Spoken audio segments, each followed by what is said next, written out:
Okay, so I think last time we did talk about uh, we're talking about mobile device management, right? Where from a central location you can control all the mobile devices that are issued out to the employees. Really, without MDM, it would be very, very hard. I'll give you an example. You know, you mentioned that the college, Houston Community College, has over 6,000 employees. Even if you only issued out a couple of thousand mobile devices, you know, to keep track of those, it just is very, very, very difficult. But with MDM, you know who has what device, and you control what can be installed, or if they lose it, you can wipe it out and put all those restrictions that you need. So that's one of where we left off talking about MDM. And some policies again, just to reiterate, you know, just define how employees receive and use mobile devices. Remember, we said bring your own devices one way. The other one was COBO, right? Company owned, business only. And then there was the COPE that we looked at as well, or we discussed. This is again corporate owned, personally enabled, so they do allow. Okay, I'm seeing here flashing. Let me make sure that nobody's trying to be admitted. Okay, just want to make sure. So anyway, the COPE and then allowed for personal use as well. And then you have the, choose your own device from approved devices. So they give you a choice. You want a smartphone, you want a tablet. So that's the way it works in the industry with mobile devices. Again, the physical security, we did talk about that. That you really have to not only think of the data and all that, but think of the actual devices themselves, or the environment where somebody could walk in and physically create damage.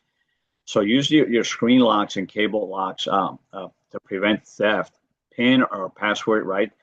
So you can lock out your device so they cannot get in, and if you can encrypt as well. Fingerprint, most devices now accept biometric, mainly the fingerprint. There's some with facial recognition. Then you have the pattern lock, weaker, predictable, and easy to observe, where maybe a squiggly mark or something. But if somebody observes that, they might try to duplicate it. And then configure escalating lockout times after failed attempts as well. So again, if somebody tries to get into your device and they fail, maybe after a certain amount of times, lock out the device completely and don't allow any more attempts to log in. But and then you got to protect them just like any other workstation, as we mentioned. Have the malware protection for your mobile devices. As we can see here, the endpoints is the devices that the users use. Your smartphones. What are they saying? They are vulnerable to exploits and malware from untrusted apps. So getting a virus or getting hacked in is not just for computers anymore. Smart devices got to be careful. And then you have the mobile antivirus apps act as content filters and block phishing sites as well. So there is antivirus for your mobile devices. Like I used to use McAfee, and McAfee, my product, came with installation for my smartphones as well and for my tablets. And then detect the configuration errors and monitor app permissions and uses. So, again, have all these controls that if somebody's trying to do something, you get an alert. And of course, your firewall, we know what those are, right? Is to block unwanted traffic, monitor the app activity and network connections. Rooted firewalls control other apps directly, and then no root firewalls use a local virtual private network, short as VPN, interface to manage app access. So again, pretty much really the controls that you put on a desktop, the concept is the same, the controls are the same. Here, they're just showing you here some of the things that you can do on a mobile device. And here, if you run, again, like a virus scan or something, if you have that software installed, here in this example, it says no harmful apps were found. So it does scan your devices. And again, they talk about endpoint. So the endpoint, again, is the devices that the users are using. That's where the data terminates, right? That's what they call it, endpoint. So continuous monitoring and threat detection to protect your endpoint. So again, if you're using a tablet or using a smartphone, to protect those devices. They'll support incident investigation and remote response actions. So if forensics would have to get involved, they can go in there and look at things that were running at the time of the incident. So that applies to the endpoints, to the EDR, they call it, endpoint detection and response. The other one is managed detection and response. And that's external provider monitors and manages threat detection. If you're a consultant, you do work, you have your customers, they call that managed services. So this is really that as well, managed detection and response. So it's a managed service agency that companies hire to do the support for their devices. So that would be the external provider. So you pay somebody, they're your IT person, provides outsourced expertise, threat intelligence, and incident response. Okay, so the managed service is going to be the people you hire, the company you hire. Again, we talked about vendors, business partners. That could be a business partner, and they handle your IT. And they don't have to handle all your IT infrastructure. You can just bring them in and tell them to manage only a certain aspect of your infrastructure. In this example here, they would manage your devices, your mobile devices. And then they have the extended detection and response, expands the EDR, right, which is up here, your devices, by unifying data across multiple security layers. So we have talked about defense in depth, and now we're going to talk about it some more, where you can put layers of detection. What I like to give you is something very basic, very simple, not even dealing with computers. But if you go to a school, you go to a classroom, and you want to protect that classroom of computers, you can put a user ID and a password on the computers, right? That's first level of defense. A second level that you can put could be lock the door of the classroom. And a third level could be lock the door of the building, right? So again, this is the same thing, but you put controls that are incorporated into the end user devices. Uses automation for faster responses and improved threat hunting. So automation, we talked about orchestration, where you can write a script, and if it detects an intrusion, it can immediately do something to stop the intrusion and also to send an alert, as opposed to not doing that. And let's say there is an intrusion and there is a message that's sent out to the log stating that there's something going on, but how long is it going to take the technician to look at the log? What if he doesn't look at the log till after 2-3 hours? So right now there's 2-3 hours of damage being caused. And then by the time he finds out and he has to go to the service and start investigating, and before you know it, a lot of time has gone by, and the threat has been running in your system, as opposed to when you automate. Automation can do something really quick. It can stop certain services so the attack cannot continue. So automation is a way to accelerate the response to any incidents that can occur. I like that you mentioned like how forensics can go in and they can check stuff. And eventually that's what I would like to be in my career. And this is a perfect start here for you, because forensics really, what we talk about here, a lot of these things that we're talking about here apply in forensics. And it is a really good field to go into, because you are working directly with security and beyond, because then you'll have forensics tools. And these are the tools that can go into the devices and go into areas that people don't normally know about. And it can look in certain temporary logs that exist and other things that are being recorded. So yeah, it's a great pathway to take. Forensic, very, very interesting, and it's very engaging field of security. So in this topic that we covered last year was, the MDM, the mobile device management, to be able to control the devices and protect them yourself and not rely on the individual users. And you do it from a central location. And then you have these controls in the MDM and in the security and the endpoint management. So everything can be done from the MDM. That's why MDM is so good, so powerful. Some students that get a job, they might become the MDM managers. and that's their job to handle all the security and all the inventory of the MDMs and who has them and so on. Okay, so now we'll do the data protection and cryptography. So cryptography, we know what that is now, right? Where it changes one letter is represented by a different letter, right? And you have these keys that convert from regular spelling to a different spelling. That if somebody reads your data, they cannot understand it, right? Cryptography. And of course, data protection is we got to protect our data so nobody can get their hands on it. So here, the fundamentals of data protection is to identify your data types, then apply controls to limit the risk, right? Identify if it's databases or whatever files you have. The laws and regulations often govern protected data. Like in the medical industry, that's called HIPAA. In the higher education industry, colleges and schools, that's called FERPA, to protect students' data. It has to remain private. Like if I have student data, because I have to work with students, before I leave my office, I have to take those documents and I have to lock them in a filing cabinet so nobody can get their hands on it. And this is a law, by the way, for us as faculty members.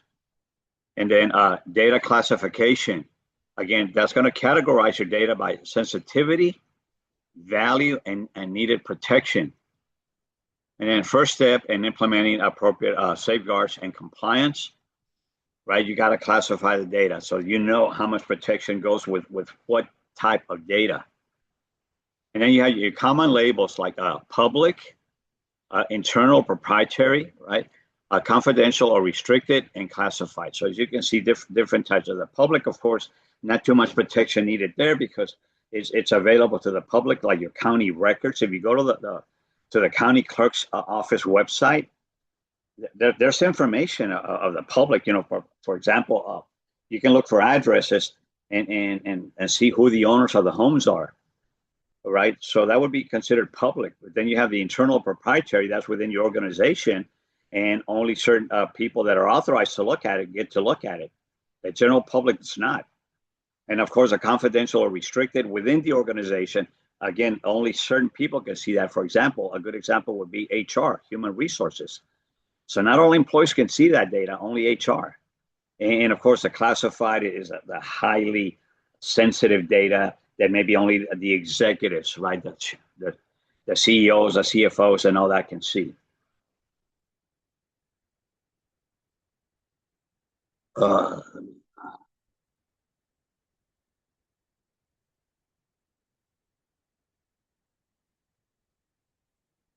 Okay. So regulatory compliance, failure to meet minimum requirements can lead to fines and losses. Like I said, in these modules, you've already a little bit ahead of the game because you took the A+ cyber. But if you recall, we had talked about if you don't follow the compliance rules of the agency, and some of them are going to be the governmental agencies. There's some heavy fines that can be placed on the organizations. That's why it's important to follow the governance and follow the policies that are mandated. One here that we see here is the GDPR. That stands for General Data Protection Regulation. This is came about in Europe. In Europe, they're very careful with protecting the personal data of their customers, of the citizens.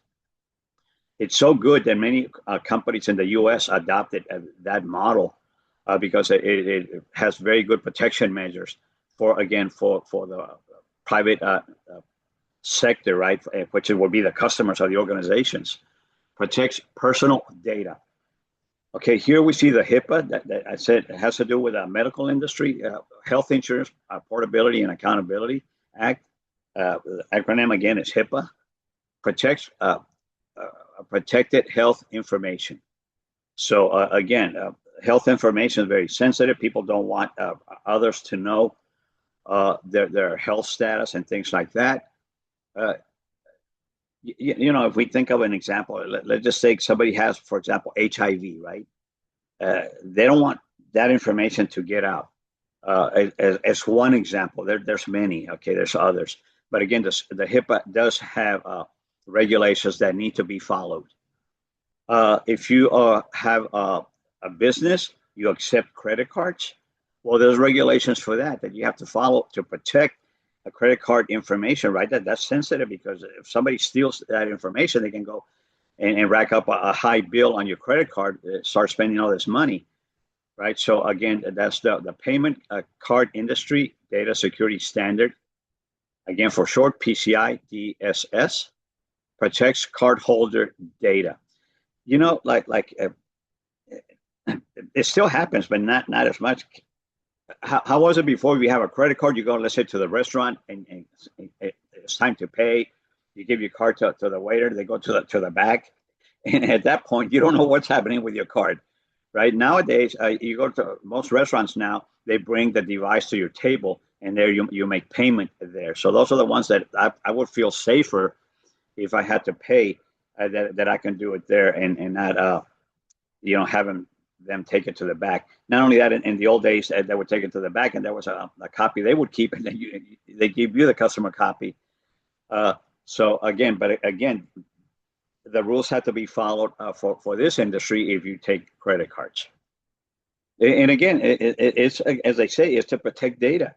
The last one there is the Federal Information Security Modernization Act, FISMA/ISO 2700. That's a standard. The ISO is a standard. Requires information classification schemes. So you would have to go to those standards of that ISO 27001, and it would tell you what those schemes are. But bottom line is it boils down to making sure that the data doesn't get into the wrong hands. Again, the acronym is DLP, Data Loss Prevention. We talked about, if somebody could hack into your network, or would hack into your network, and they start copying files from your network, right? And they're not supposed to, right? So they're exfiltrating the data. So what's happening? You're losing data loss. So data loss prevention, tools, processes, and policies to prevent loss of leakage of data.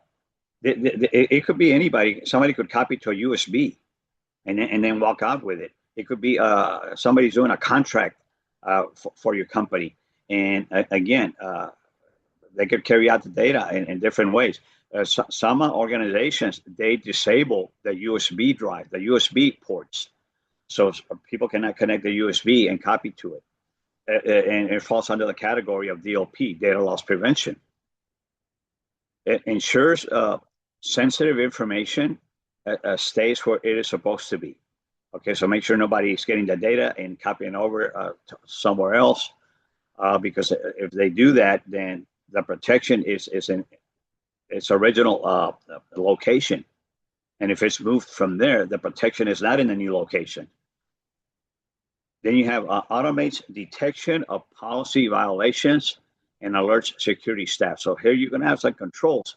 And with DLP, that is very common, where if somebody begins to copy data for files that you have designated to be protected by DLP, as soon as the copy begins, it'll send out a message either to the event viewer or an alert to a text message or something to alert someone, hey, this data is being copied and this data has been deemed to be protected for DLP. And then somebody at that point takes some action.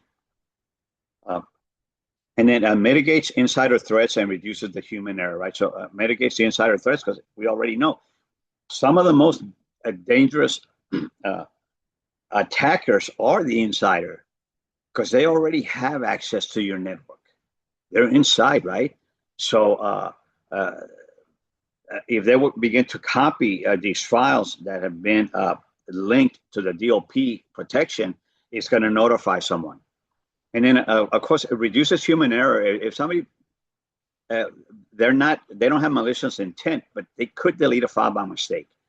They could copy the wrong file or be accessing the file they're not supposed to access unknowingly. But nonetheless, the damage is still the same. So by having the DLP, that can prevent and mitigate, this data not being confined to the protected areas, right, and on to the authorized people. And then policies and data states here. Let's see what it says. Relies on careful classification and centrally managed policies. So most organizations are going to have policies of how they want to protect their data. For example, you already know some of these. Data at rest, right? That's data that you have saved, stored on drives or backups, right? So again, there's going to be policies as to how you're going to manage that data that's just stored. Again, if it's files that are very confidential, maybe the whole file can be encrypted. You can encrypt individual files. You will go based on the policies of the company. Let me.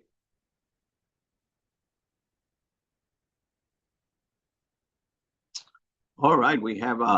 I see. We have Wendy here. Sorry. There we go. Wendy. Great to have you here. We're talking about right here data loss prevention.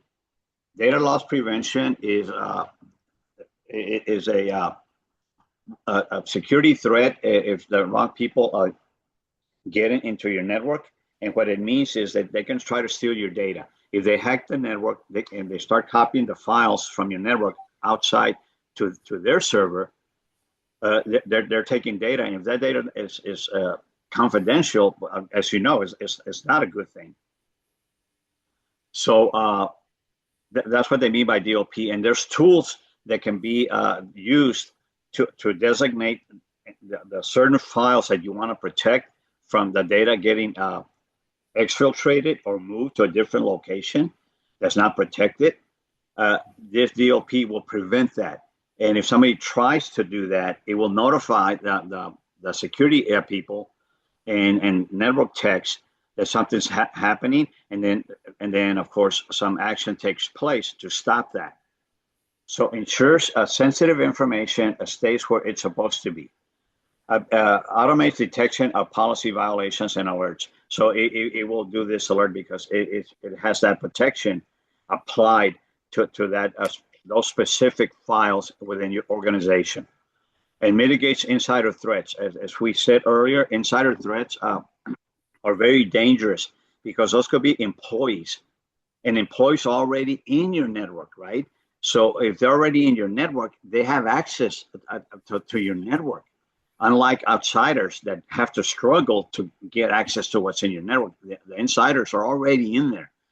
And again, that's the reason that you would put the DLP protections, because even if an employee would try something they're not supposed to do, they don't have the permissions to do it, it would then notify the security people and the network technicians to take some measures to see why they're doing that.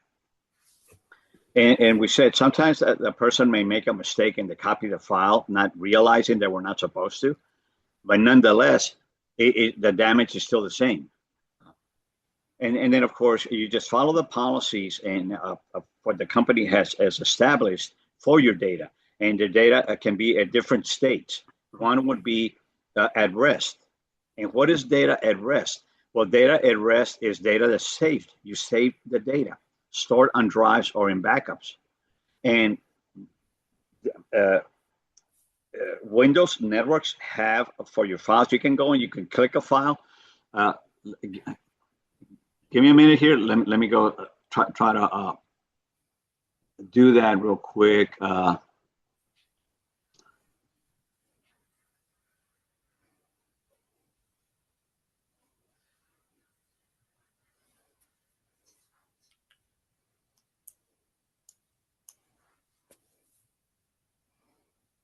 I'm going to pull up an example for you.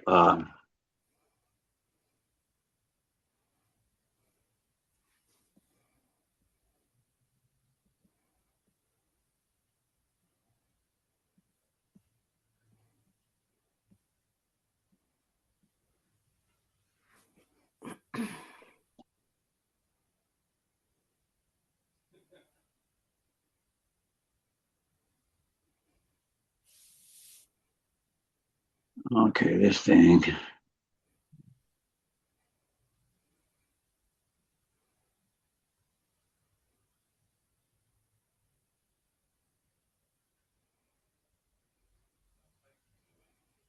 Hold on, guys. Give me a minute here. This thing is being difficult.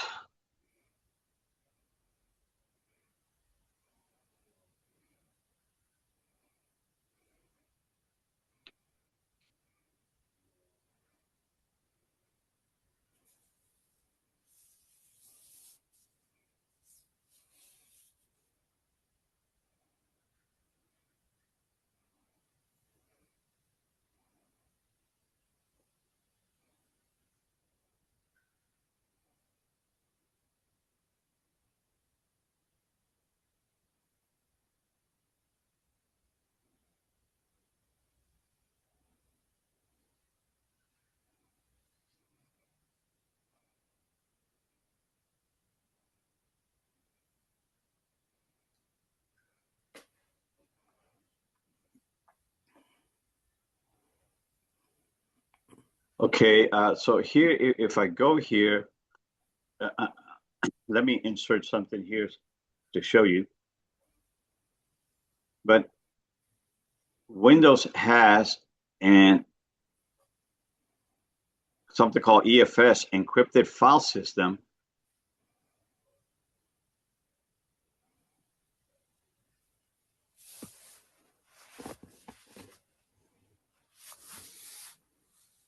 And in encrypted file system,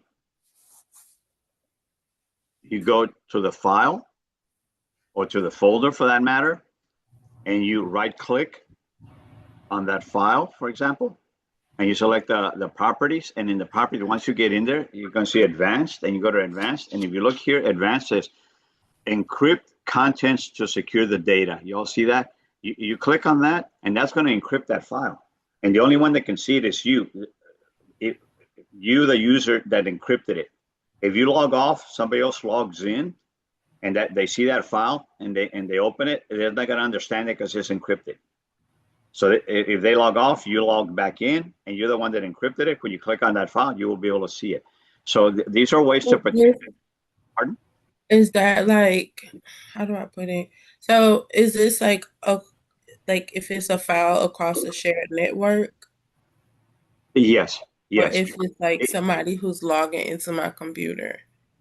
uh, uh, that file that you encrypt, if you encrypted it on a file on a server, it will be encrypted, and only the person that encrypted it will be able to see it. Okay.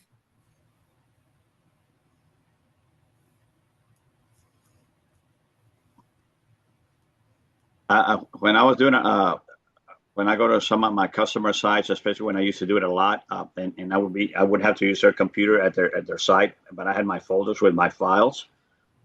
I encrypted the whole folder, not just the file. So this way, I wouldn't be there doing work for them all the time, only when they called me. So other people would use that computer, and but if they saw my folder, they would go in there, but they would not be able to understand what it said. Uh, so so data at rest, you can encrypt it. We know what data in transit is, right? It's when you are transferring a file over the network. Somebody could be watching, right? Or you send let's say an email that's confidential. Somebody's watching your email. So moving across the network, so you have to find ways to protect that if you have to protect it. And there's something called PKI, public key infrastructure, that can be applied to your emails. And when your emails are being sent back and forth, that they are protected. Again, that's I'm using the example of email, but that applies the same if you're transferring a file, let's say through FTP, file transfer protocol. And then you have data in use. That is when you open a program. Let's say it's a Word document. Let's keep it simple. You open up a Word document, but it's a Word document that has confidential information because you're working on some memo for the president or something. Well, that's data in use. And then if somebody is able to manage to get into your network, and they're doing spyware, they could be watching what you are doing. So you have to have some protection to prevent the data in use access. Uh, uh, uh, and that could very well be spyware.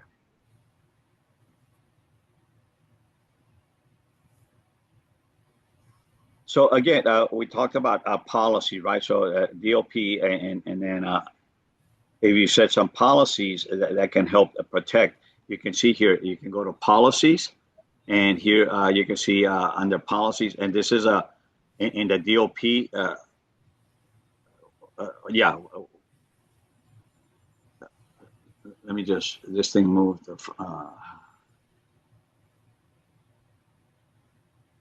Okay, yeah, you can go to the DOB policies, and then in policies, you can create a policy, and then you specify. Social security numbers, credit card numbers, and anything that's that type of data, you can set a policy and put a protection on it. So again, somebody gets in, anything that's social security numbers within your files will be whatever you decided you wanted to do. If you want to encrypt or you want to prevent if they do export it, can they or can they not? And if they do, because you allow it, but it'll be in encrypted form and so on. So again, there's multiple criteria you will be able to set with these policies. Cryptography, we know what cryptography is, right? Is changing. For example, here, if I'm looking at the word making, right? And then I say, you know what, I'm going to do, I'm going to encrypt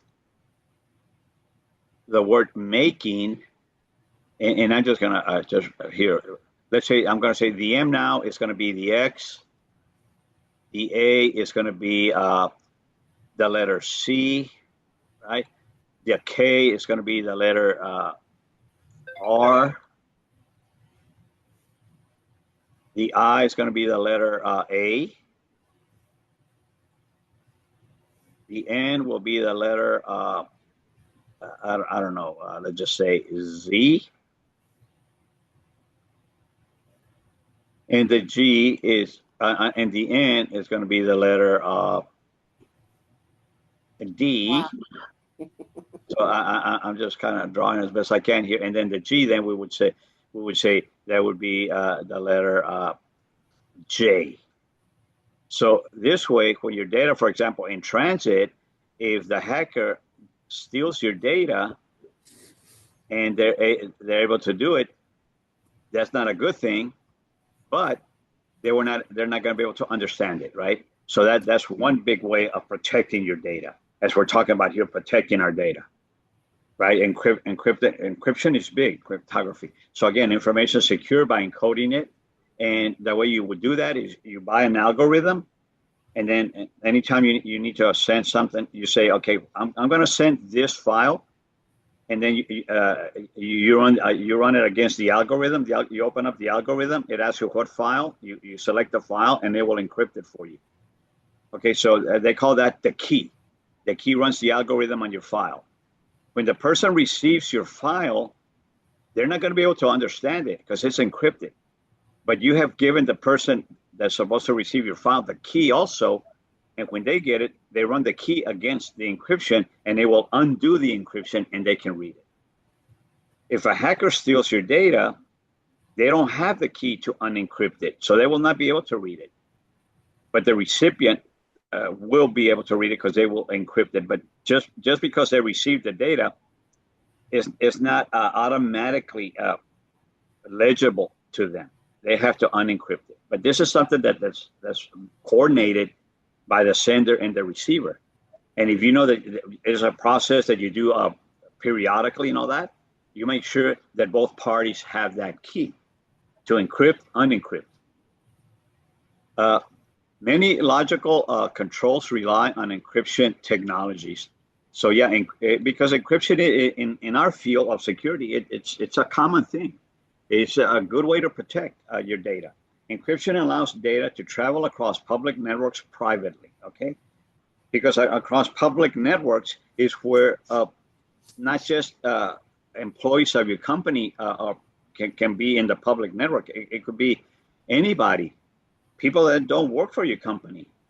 And then you have the bad guys in the public network that may try to intercept your transmission. And then you have cryptographic technology types. You have symmetric, asymmetric, and hashing. Okay, symmetric means that both parties have the same key to encrypt and unencrypt. Asymmetric means that one party has a private key, let's say the sender has a private key and the receiver has a public key. It doesn't matter as long as I can encrypt and send, and as long as they can unencrypt with the public key. So symmetric is the same key at both ends. Asymmetric is, they call it a key pair, private key and a public key. And hashing is just another way to protect your data. I think I've used hashing, for example. Let me give you an example. If I was going to send this over the public network and I had the numbers 1, 2, 4, and then I can create it adds extra values, and maybe my algorithm would add these numbers. For example, it would add 4, 5, 6, 7. So it would take 7, and let's just say it would divide it by 2. So 7 by 2 is 3.5, but let's say you round it off, and it will round off to a 4. So then you add this extra data to your transmission. And if the receiver, once they get it, they know that they're supposed to get 1, 2, 4, 4 as what they receive. But if somebody tampers with the data and they corrupt it and they change the 2, let's say to a 5, and then that's it's going to change everything here in your hash. So when the receiver gets it, say, wait a minute, this should not be 1544. It should be 1244. And that's what hashing means. They add extra characters that can then check to see if the original data is intact and if they didn't tamper with it. So again, these are ways that you can use encryption to protect the data in transit mainly. Then you have the plain text or clear text. That one is not safe because it's not encrypted. So if the user was intercept your data and it wasn't encrypted, and this is the data they intercepted, they're going to know, hey, it's making, this is the value of what I captured. So they know, right? So that's the reason you want to have it encrypted here.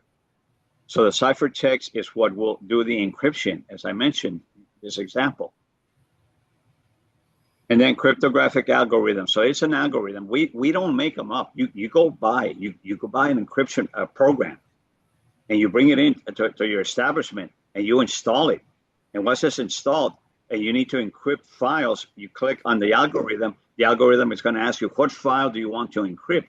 And then you go browse, and you go point to the file, and it'll encrypt it. That's how it works.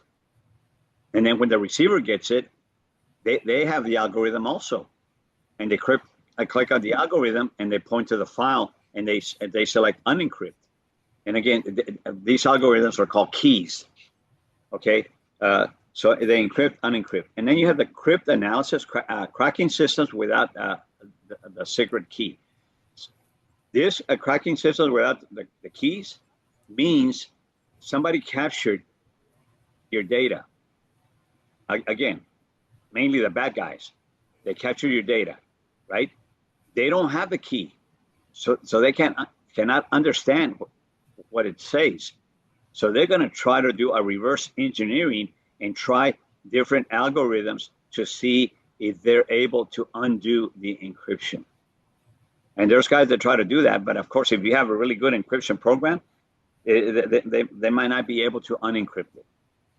If the encryption is very weak, then you just never know. They might get lucky and hit upon an algorithm that could do that reverse engineering. So again, make sure that you buy a good algorithm. There's one called Diffie-Hellman, another one called Shaw 13 or a number like that. But anyway, those are very powerful algorithms, and if you buy those, they're uncrackable. But that's what that cryptanalysis is. They try to do the reverse engineering. So the symmetric encryption, as I said, use the same key at both ends. Key must be known only to authorized persons, right? But obviously, you're the sender, you have the key. You have the receiver, they have the key. And why you have the keys? Because you want to do secure transmissions that nobody else can read the data, right? So it stands to reason that nobody else is supposed to have those keys. So the key must be known only to the authorized people, because unauthorized people get their hands on that key. What happens? Your security is compromised. At that point, your security is not any good. So used to ensure confidentiality and for device level encryption, right? So your device level could be your computer at your desk, and you're sending to another user. Let's say you're sending an email, but it's confidential because you're an executive. Okay, so that both endpoints would have that encryption setting to encrypt, unencrypt. And then it says commonly used for bulk encryption of large amounts of data. Again, if you're sending whole files and not just words, right? And then a very fast compared to other cryptographic methods. And this is if you're using the symmetric. Security considerations here. Key exchange between parties is the main weakness. So what does that mean, class? Key exchange. I'm in Houston. I'm going to be sending data to the LA office in California, because I'm going to be interacting with one of the executives in California. So I have the key. The other key, I have to give it to him. So how do I get it to him without somebody else not getting their hands on it, right? So that's the difficulty there.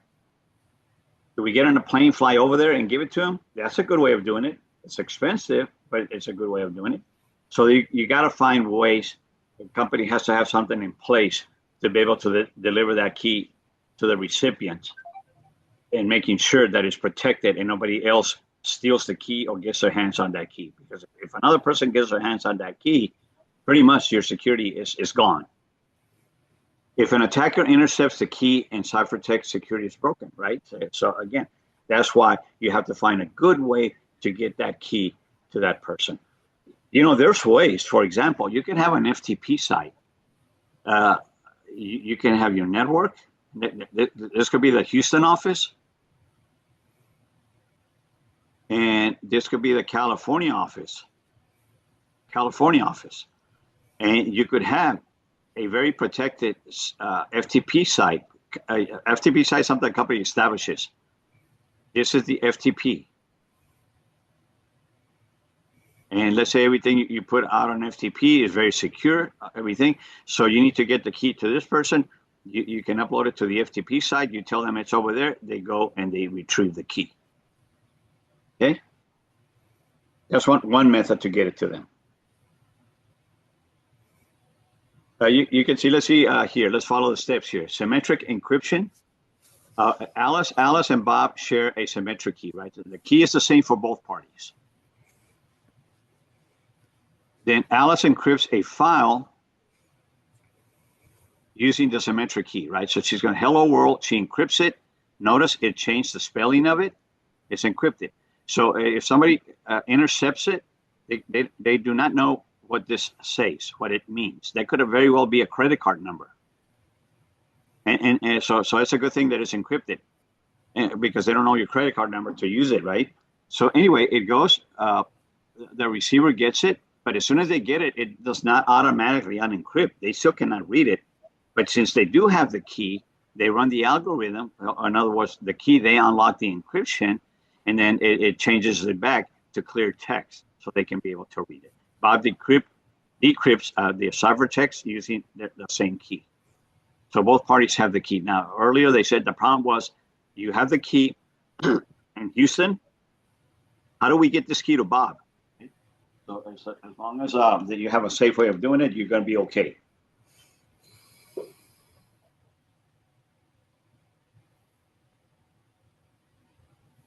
The other way is the asymmetric.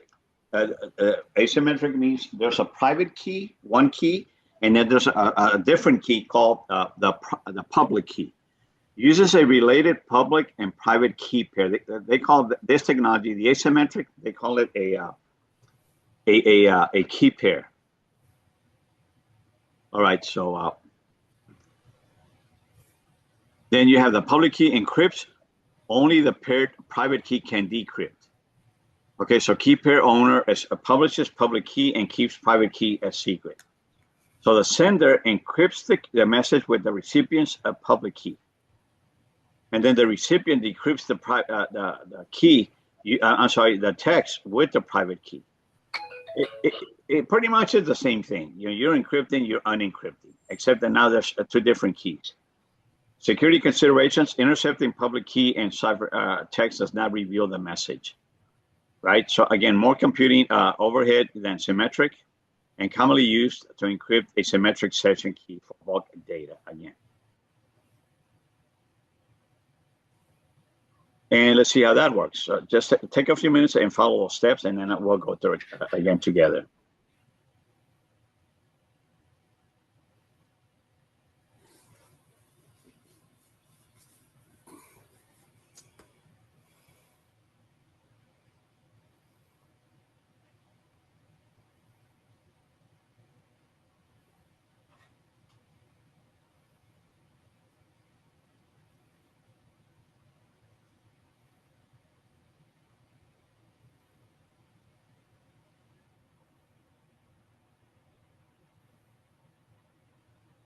All right, let's look at it. Alice. Bob publishes the public key and Alice keeps a copy of it. Oh, I'm sorry. Got it wrong here. Sorry. Step 1. Bob generates an asymmetric key pair and keeps the private key, okay? And then he publishes the public key and Alice keeps the other key. And then 3, Alice encrypts a message using Bob's public key. So it encrypts it, it sends it, and then Bob can undo it, decrypt it because he has the private key that he kept. And then there's Mallory sniffs the network. This is, let's say, a hacker, and learns the public key value of cybertext, okay? And then Mallory cannot use Bob's public key. So even though she sniffed the network traffic and learned what the public key was, the value of it, but this is coming from the sender. So the sender encrypted it, but the public key encrypts, it doesn't unencrypt. So even though they got the key, it's not going to work for them because to unencrypt it, you need the private key. And Bob's the only one that has it at this point. So Mallory cannot use Bob's public key because he doesn't have it. Bob has the key. So that's what makes transferring using asymmetric a little bit safer because there's two different keys now. The hacker, maybe they might get their hands on one, but they don't have their hands on the other key.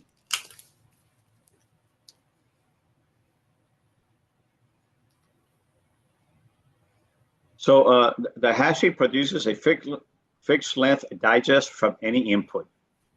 One way function cannot recover plain text from the digest. Different inputs are unlikely to produce the same output. So again, they call that a collision. Hashing functions used to prove integrity of passwords and files and compared stored digest with new hash matching values, and they show integrity. So there's common algorithms like the SHA-256 and then the message algorithm MD5. So again, just to try to, again, put some semblance to this, again, let's say you have 1, let's say, I'll just use again, 2, 6. Okay, you're sending that data and it will hash that. So it says from here, I'm going to add 6. Let's just say you're sending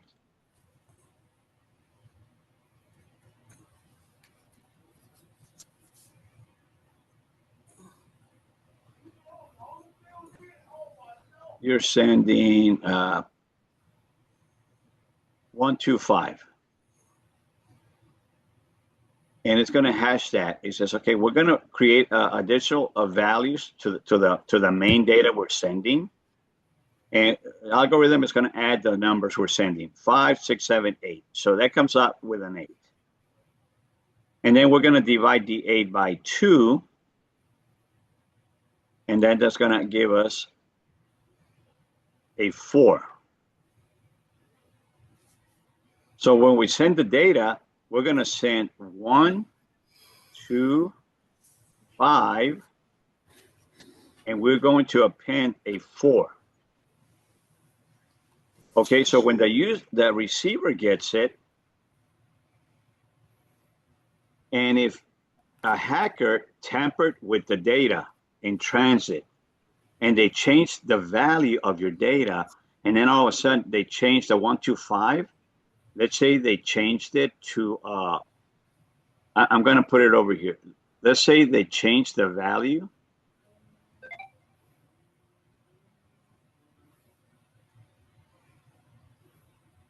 They tampered with it and they changed the value of it, and they changed it to 1, 4, 5, like this. And the end user knows that they're supposed to receive a hash value of a 4 when they get the data. So here, if we go through the hashing algorithm, that's going to do what? That's going to be 5, 6, 7, 8, 9, 10. And 10 divided by 2 is going to be a 5. It's going to give us a 5. So when the user gets it and they look at the hash value of 5, and they say that value should be a 4. So they know somebody tampered with the data. And that's how hash values work. They add extra values of data that they derived from the original data they're sending.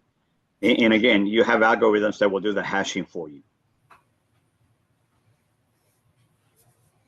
And here, if we follow the slide here, the steps, you see Alice publishes a file and reference hash value.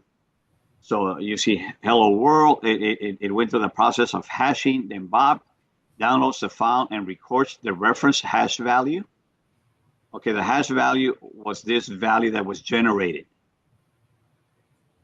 This value that was generated, okay?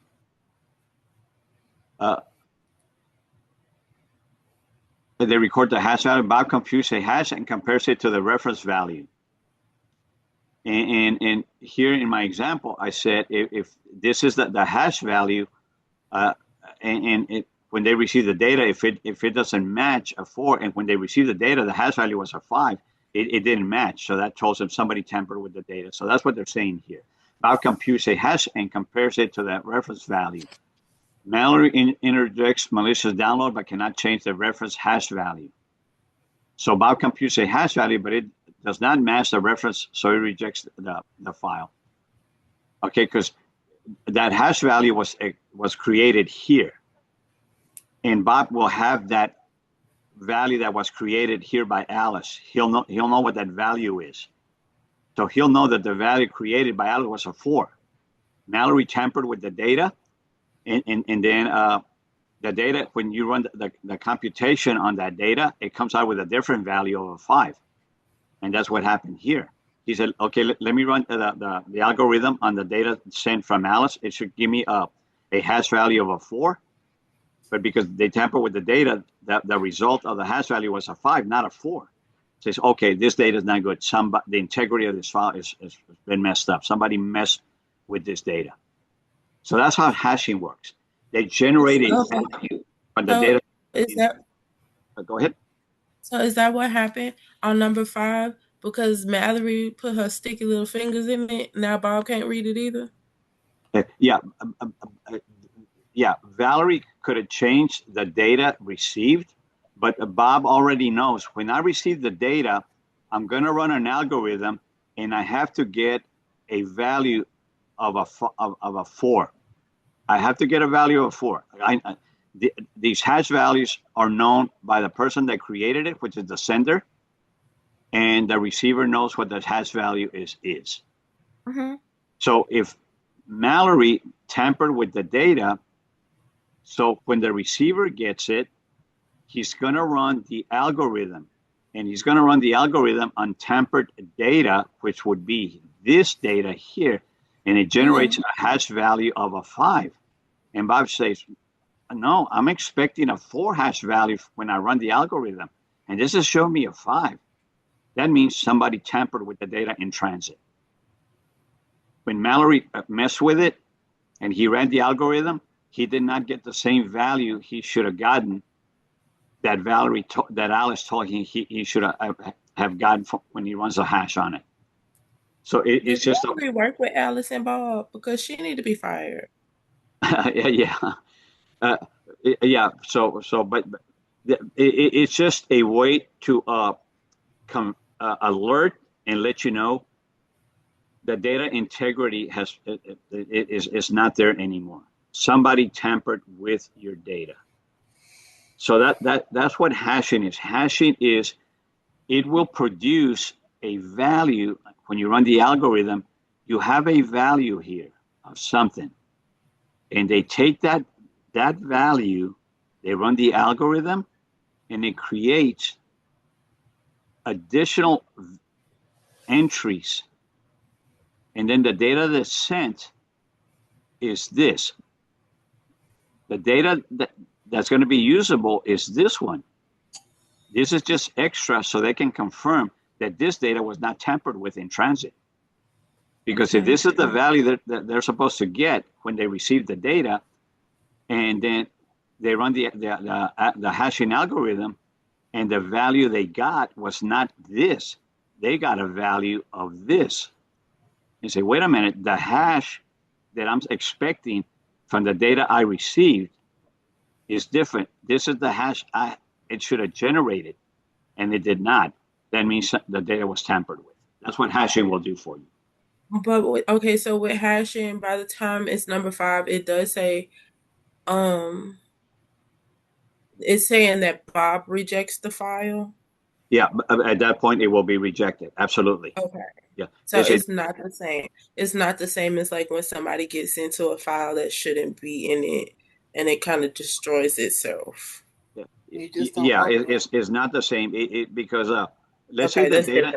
the data in Okay. transit, let's say it was some type of bank account information, and let's say that it was showing the original had a balance of $100, and then Mallory tampers with the data, and they change the $100 to $1,000. So now when Bob receives the data and it runs the algorithm of the hashing, because the data is not exactly as what it was when it was sent, it's going to generate a different hash value. It will not generate the original hash value created by Alice, because now the data has different data in it to compute the final result of that. And that's how they would know that the data was tampered with. That's what hashing will do for you. It will tell you if somebody tampered with your data. And of course, if somebody tampered with your data, at that point you say, well, I'm not going to accept anything because I don't know what they changed in that file. Okay. This is good information, but it's also making me want to ask other questions. But I'm Sure. sure those questions will get answered later down the line. Oh, okay. Yeah. Write them down and we'll go through them. But again, just to kind of reiterate, because if they're sending, I'm just going to keep it simple. X, Y, Z, and the algorithm produces a J. Okay, the usable data is this here. This is appended here just as the hash value. If the receiver doesn't know what data they're supposed to receive. All they know is that the hash that when they receive it should compute to a J, because this was relayed to them by the sender. Mm-hmm. If this data is tampered with, and let's say we're over here, and they went in there and they tampered with it, and now it's X, R, Z. Well, Bob doesn't know what the data is, but when he runs the hash algorithm, because this value is different than XYZ, this could generate a value of a B as your hash. And then Bob says, I'm expecting a hash value generated from the data to be a J, not a B. Because it generated a B, then Bob's setup will reject it. It's not Bob himself. It's the hashing algorithm that receives the data. And the hashing algorithm then computes that. You say, hey, wait a minute, we're expecting a J, but the hash is a B. And it says somebody tampered with the data. But with this particular type of hack that's happening, like, what is Mallory trying to do? Well, Is she trying? Is she only? Does this stuff like this only happen when somebody is trying to destroy the yes. data? Destroy in the sense of changing the data. And normally here in this example, Mallory could think of her as a hacker, as a threat actor, as the bad guy. Mallory is the bad person. Yeah, but like, is she more of a hacktivist that you're trying to scramble it, or you're just No, trying to get other people's information, other yeah, people's yeah. data? Well, they could change values in the data file, or as you say, they could scramble some of the data. By the simple fact that they scramble something, the content of that data will have changed from the original. Okay. And the hash is derived from the content of the data. So if the content of the data sent gives you a certain value as the hash, and if they change that at receiving end, the content is different. So when it generates that hash, it's going to be different. And like you say, it could be just changing a number from 100 to 1,000, or they delete a certain amount of data from it. The content is not equal to the initial sending data, the initial sent data. And again, that's how hashing is used for the purposes. And hashing, by the way, is used in conjunction with cryptography, but just hashing in its pure sense is generating extra values from the data. So when you receive the data, it has to be identical to when it was sent. Okay. And that hash value confirms whether it didn't get changed or it did get changed. And if it did get changed, your hash value is not the same. And that in itself indicates this data has been tampered with. Somebody made some changes. Whether But they based change, on what we see here, we don't exactly know for sure, just off of this, like what the intent of the hacker was. all we know is that the intent of the hacker is malicious. That's all we know. Is Okay. because nobody should tamper with the data. Nobody should mess with it. And if they're messing with it, their intent is not good. Okay. Okay. Yes. A good question. No, no. I'm glad you're being inquisitive like that. So, Yeah, I do. And I do it at work too. no, So no. it's like it's That's how you hard learn. That's to how you not learn. It's good that you're asking. investigate. Yeah, yeah, absolutely. So pretty much here in this topic of this lesson today was data protection fundamentals, data loss prevention, right? Cryptography. I think we begin to get an understanding of what these processes are. Symmetric encryption, right? That's where both parties have the same key. Asymmetric encryption, one party has one key, the public key, the other person has a private key. But the process is the same. One a person encrypts, the other person uses the key to unencrypt. And then the last one was the hashing. That is to check, did somebody change the data in transit? So when the data arrives, it's not identical to when it was sent. And how do you know? Well, you know because there will be an algorithm that will hash by using the contents of the data to produce a result. And if that result does not match when it was sent, the data was tampered with. All right, class. This gets us to the end of the lecture for today. It wasn't as much material as the beginning part that we covered last lecture, but nonetheless, very, very important. As you can see today, we really covered some in-depth stuff here of how to protect your data. And again, this is stuff that you will be doing day in, day out once you start working as a security analyst. But any other questions? You know, we really had some really good questions today. Ari, a question? I do have a question. I hadn't checked, honestly, I'm sorry I haven't looked at my email. But did you send us, do we have all of our assignments from last week? Because I haven't done my homework yet. Yeah, I didn't send any more because I was hoping that you would get the certain master material today. So there was no need for me to give you any and overload you with my stuff. That's the reason I didn't do it. So the last one that I sent you, so you're still good. Work on the last one that I sent. That one is more uh, less cumbersome because I put diagrams there, and you just have to answer the questions with the diagrams. So it's going to make it easier. But again, the reason being that I did not send. Oh, okay, great, Wendy. Wendy, here's my number. Let me see. Let me look at that. Wendy, here's my number. Oh, okay. You I guys, sent Wendy my number just in case cool, you want to cool. like That's study or something. yeah. No, Yeah. work And together. happy Father's Day to you. Thank you. I saw your chat. Thank you very much, Wendy.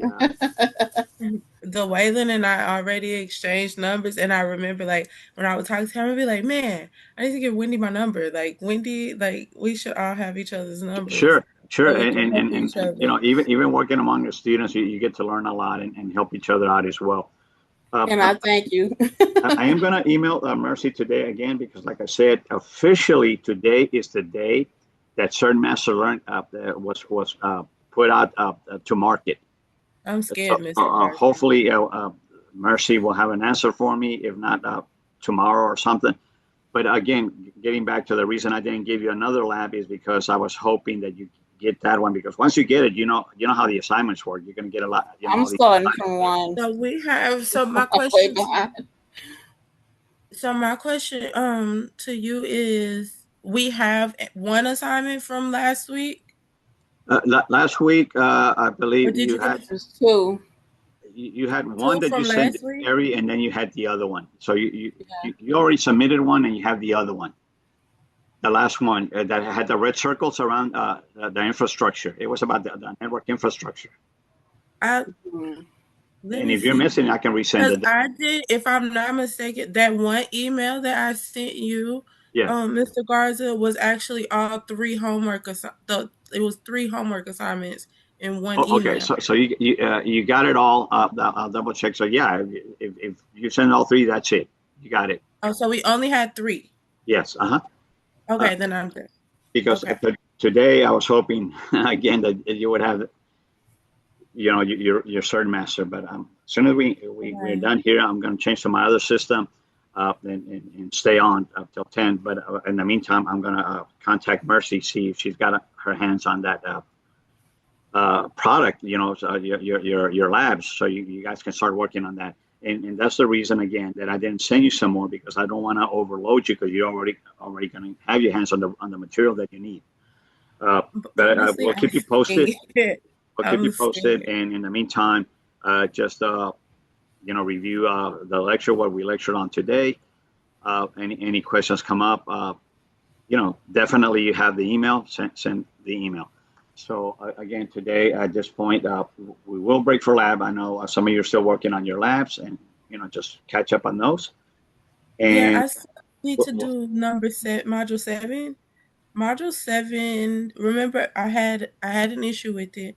It wouldn't read when I was trying to put in the password in the terminal. uh, uh, And they told me they couldn't replicate my issue. And when I went back in, I cleared my cache and my cookies.